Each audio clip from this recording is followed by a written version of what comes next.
Welcome to Enjoy the Journey podcast, where we interview expert entrepreneurs and thought leaders to help guide you in pursuit of financial freedom.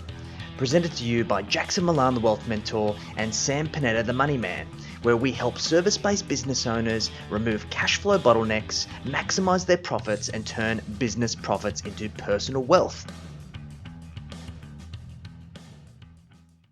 G'day guys, this is Jackson Milan, the Wealth Mentor, and I'm here for another episode of the Enjoy the Journey podcast. And I'm very excited about today's episode because I have one of my new friends, a new American friend, Arlene Cogen, who is the goddess of giving. Now, Arlene and I met on LinkedIn. I've been trying to be a lot more proactive, but actually making meaningful connections with my network in LinkedIn, particularly outside of Australia. And as soon as Arlene and I had a conversation, we clicked straight away. And I thought it was a tremendous opportunity for us to use this platform to educate other advisors and other business owners more broadly around the idea of giving, how to give to live, which is Arlene's philosophy. So really looking forward to unpacking Arlene's journey, how to integrate charitable giving and philanthropy into your business value proposition, and talking about some actionable insights that you can use to implement into your business. So Arlene, thanks for joining us. How you doing? I am thrilled to be here, Jackson, and I just want you to know, for all your friends there, I'm wearing my special necklace that I got in Australia when I was there a couple years ago. I'm not sure if you can see it. I can see it. What's on there? It has your kangaroo and your, what is it, an emu? Yeah, fantastic. No. So I thought I'd wear it for good luck and to show everyone over on that side of the pond. I love you all, and philanthropy is needed everywhere. I love that. And tell us a little bit about you. So where are you based, Arlene? And tell us a little bit about your story. Great. I am based in Portland, Oregon, which is on the West Coast. And I didn't start here. I actually started on the East Coast and worked in Manhattan on Wall Street. Woo woo! And it was a lot of fun because this was in the 80s when we got to help people grow their money and preserve their money. And it was fantastic and so much fun. I was in the trust and investment world and had an amazing time. But then I met my husband. We had two beautiful daughters. And it put a new perspective on what I wanted, because while Wall Street was fun and I loved helping people, there were some downfalls like sexual harassment, the glass ceiling, and wage discrimination. And I decided that the best thing I could do having two daughters is to lead by example and find a job, a position, a career that I loved and could make a decent amount of money at, right? I'm working on Wall Street. I was doing well. And I couldn't figure out what it was. Well, my husband and I moved from the East Coast at that time to the West Coast to be closer to family. And I saw a career coach. Jackson, everything came up: philanthropy, benevolence. And I looked at the career coach and I said, how do you make money at that? I'm an advisor. I want to make money. Everything I knew about philanthropy was you loved what you did and you got paid close to nothing. So after I saw the career coach, I spent 5 years right back in that trust and investment world looking for something in the nonprofit world that would pay well. And I found a dream job with the Oregon Community Foundation, which happens to be the 6th largest community foundation in the country. Wow. Where I helped advisors, clients, give their money to charity in a fulfilling and effective way. And after 9 years there, where I brought in over $90 million, I decided the best way to make money was to go out and consult. So I left the nonprofit world to teach advisors specifically how to use philanthropy in their practices, because philanthropy is such a rewarding goal for everyone personally. And when you help your clients through it, it's extremely rewarding. And if I'm going to change the world, the best way to change the world is to inform all the advisors how to do this so they can inform their clients. And we got us a whole new world. I love that. And this is where there's a lot of synergies between us, Arlene, because I think that for both of our stories, we were kind of the hero to our own stories for a very long time. And I guess the kind of the penny dropped where we realized that we needed to help the individuals who are really on the coal face to create more impact. And I guess I often see that many business owners and particularly advisors are often conflicted. They're conflicted between pursuing profit or pursuing purpose. And the thing that I really love about your value proposition is this whole idea of give to live, that both can operate concurrently and congruently to achieve both. You don't have to choose either or. So what was the kind of the trigger for you, Arlene, on your journey where you realized that you could do both? Well, like I said, after 20 years in the trust and investment world, you heard things like charity begins at home. And of course it does, but it doesn't end there.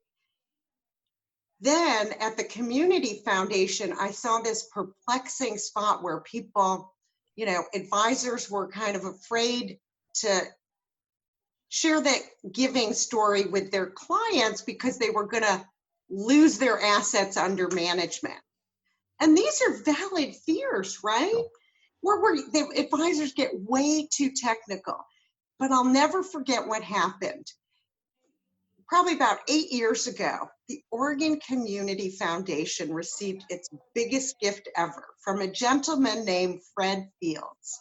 Okay. Now, you might not know his name, but you certainly know what he created. Okay. He had the patent on plywood. Wow. His wife had passed away. He had no children.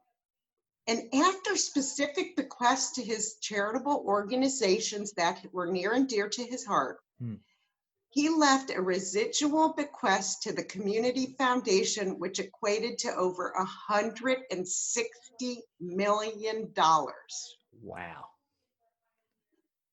The day after that happened, a line formed at the community foundation with all the advisors saying, Fred would have wanted us to manage that money in perpetuity. Now, if you take $160 million with a 1% fee or a half a fee, think of the revenue. We're talking huge, a substantial amount of your business. And that was the aha moment when I said, you don't need to be a multimillionaire like Fred. You could have $10 million clients, $5 million clients. And still, if you start to engage the next generation in philanthropy, so they know, like, and trust you,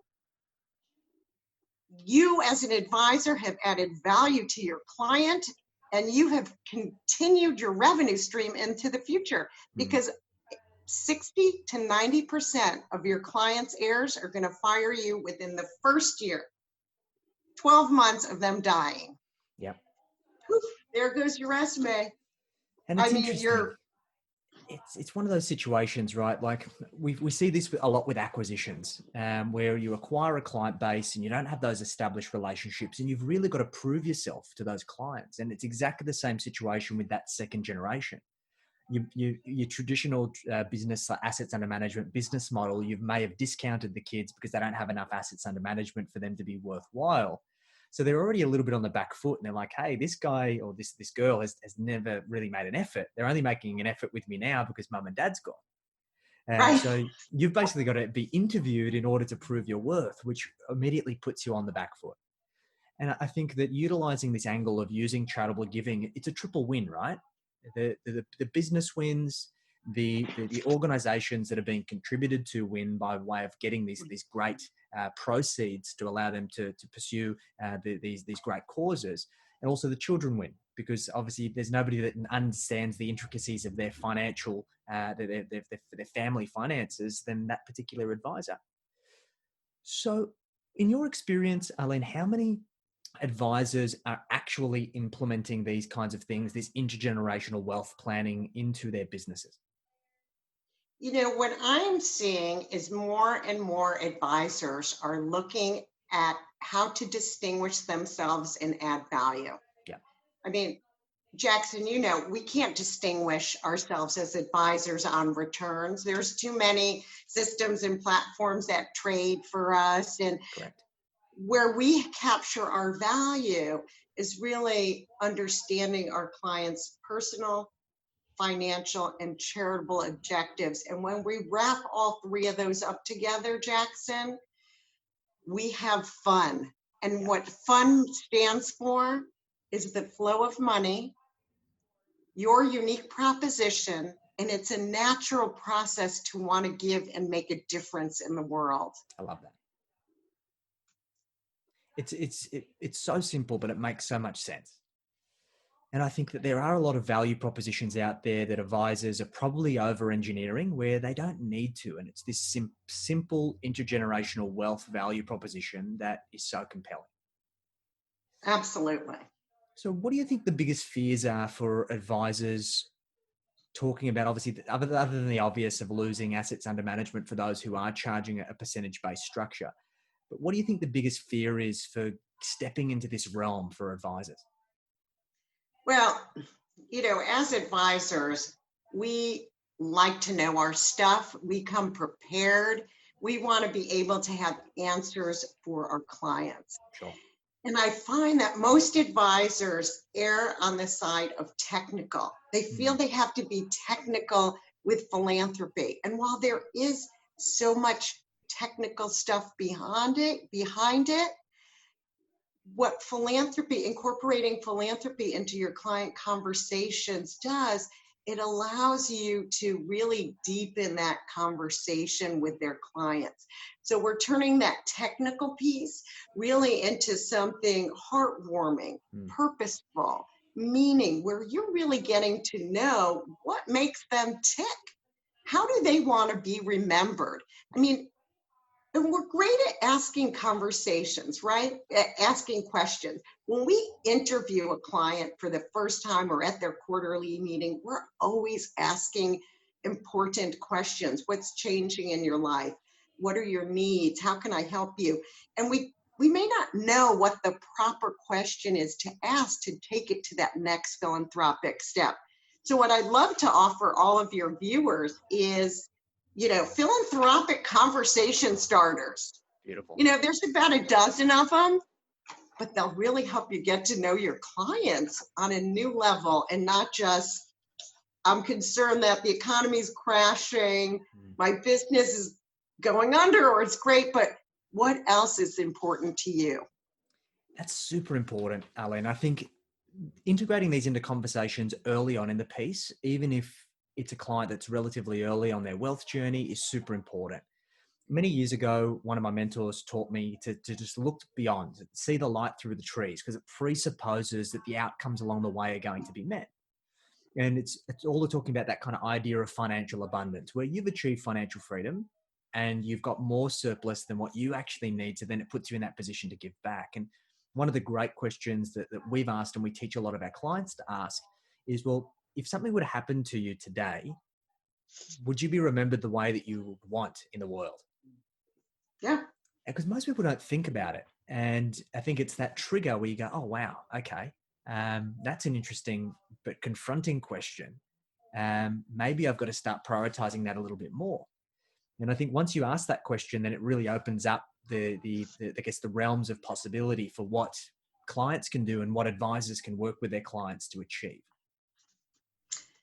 I totally agree with you. And I think now more than ever with the pandemic around the world, Hmm. people are looking closer to home to find meaning and support the need local to them. Yeah. It's it's so timely. So let's assume that we've got advisors that are watching this or listening to this, Arlene, and they understand what we're talking about. They want to start working on this intergenerational wealth planning, and they want to talk about charitable giving and philanthropy with their clients.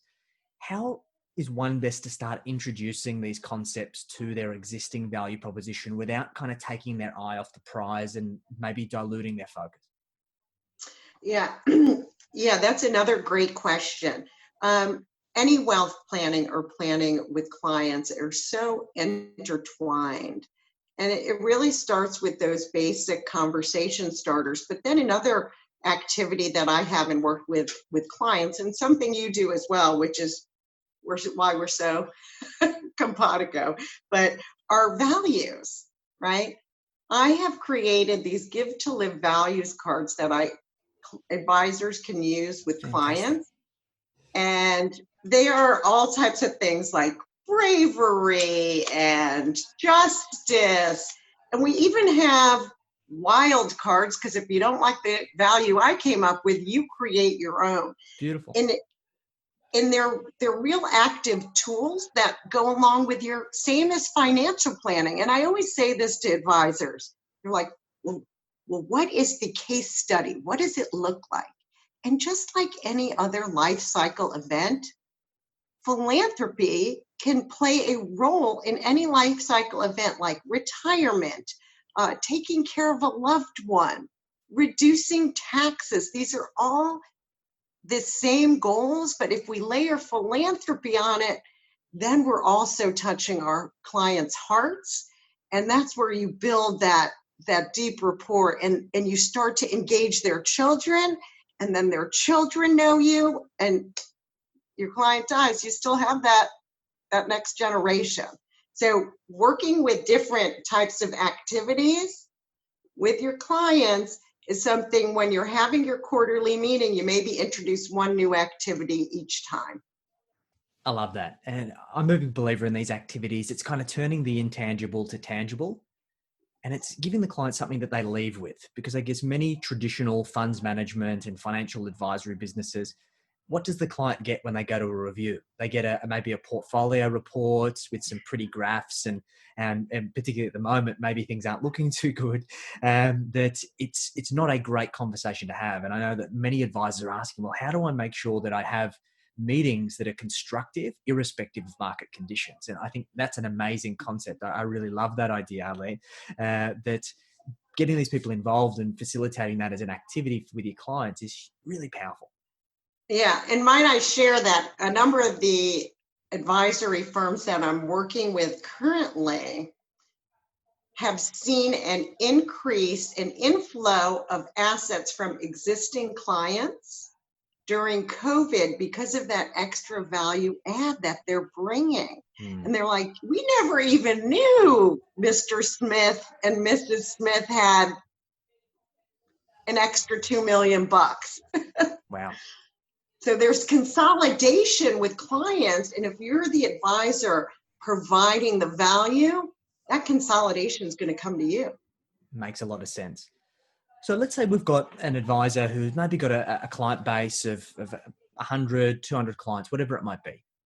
And they said, great, I really want to implement this, but I need some sort of rollout plan. So Arlene, in your experience, how do advisors typically roll this out to their clients to indoctrinate them in this new way? Mm-hmm.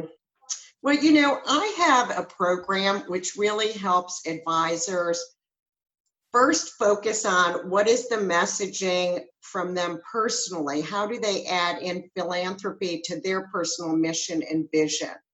And, we beef up their website and we talk about everywhere they're volunteering and making a difference.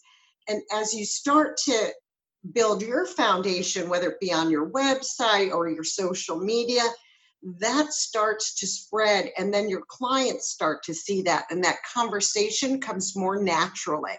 So it's about an 8-step process that I have that I bring advisors through. The first is, figuring out how you want it to work, then engaging your clients, then engaging the next generation. And it's a program like anything. When you practice it, you become proficient at it, and more clients come to you because they love you. And it's that unique value proposition that I think, particularly in traditional wealth management world, it's so hard to illustrate your point of difference when, as you said before, there's so many platforms, there's so much software, so many fintech solutions. It's about creating and illustrating that human element of the process, which I think is something that's been overlooked for a very, very long time. Yes. And I find with newer advisors, millennials coming into the industry, they gravitate towards me because they're disappointed with what being a financial advisor actually is. Yeah. And there isn't as much adding value and making a difference as they thought there was.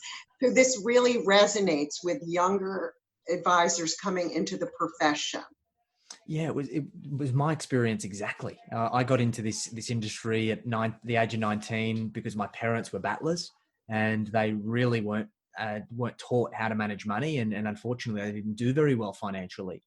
And my first advisory role was in a place called the Financial Advice Center, which was very much like the Wolf of Wall Street, except without the midget throwing.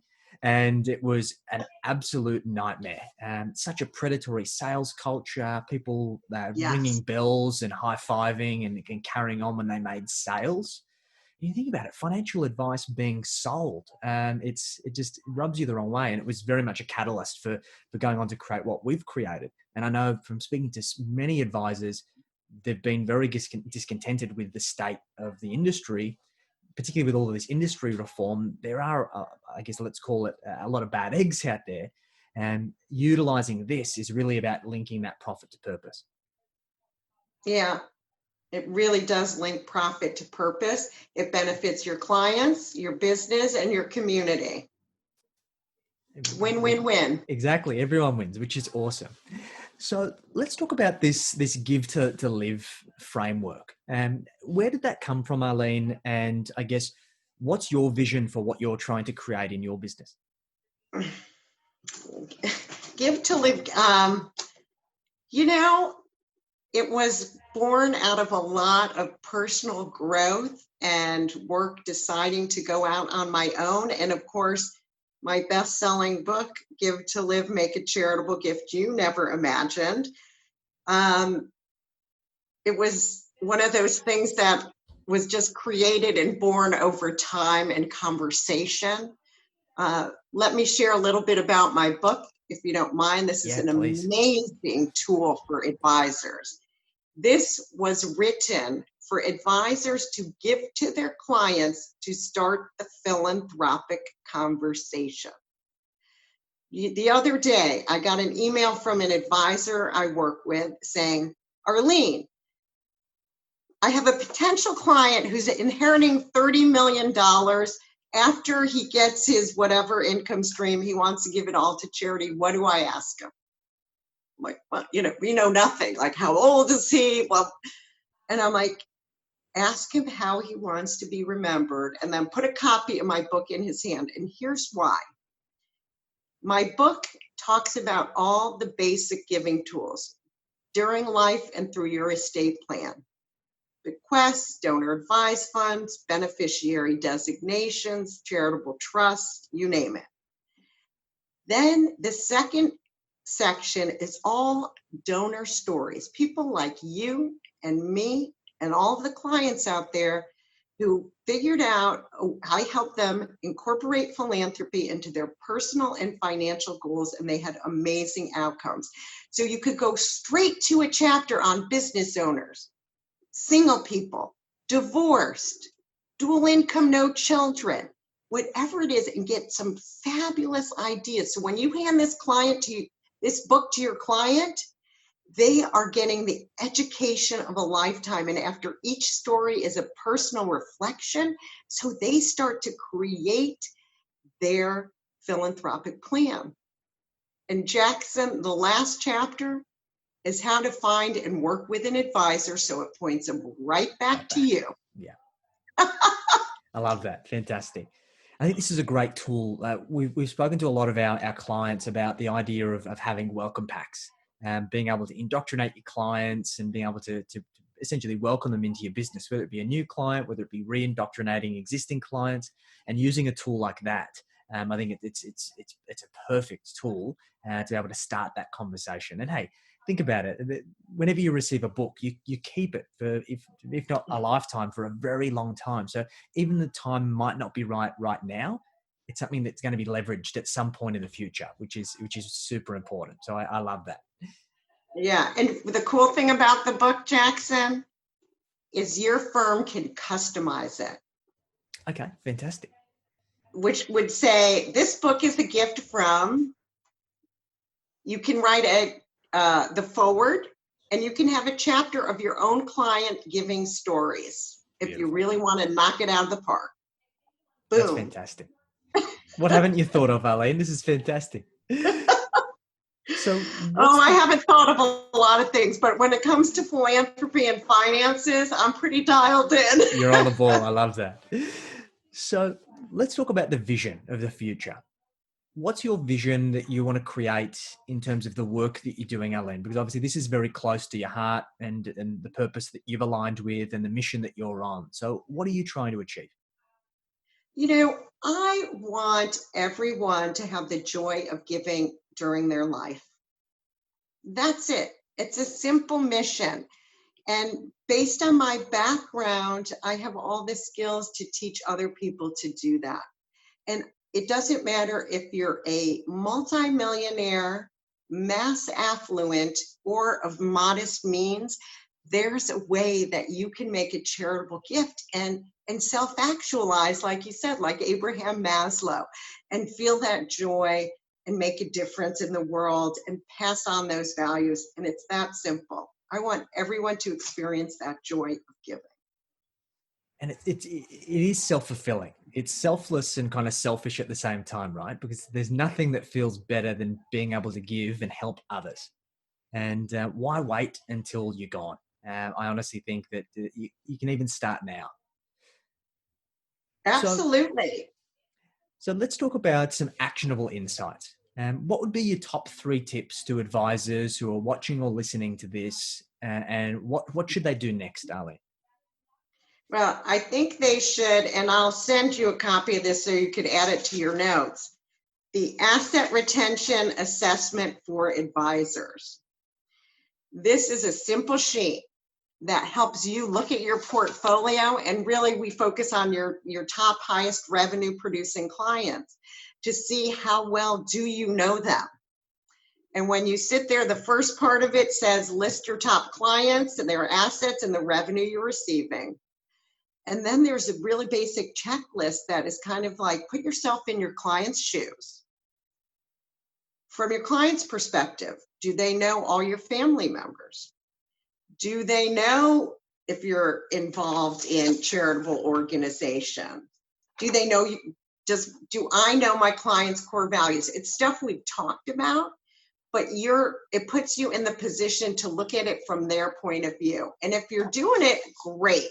But most people at the end of it, they're like, wow, I don't think I really know my client. So we want to capture what we're going to lose. So we know where to focus our attention first.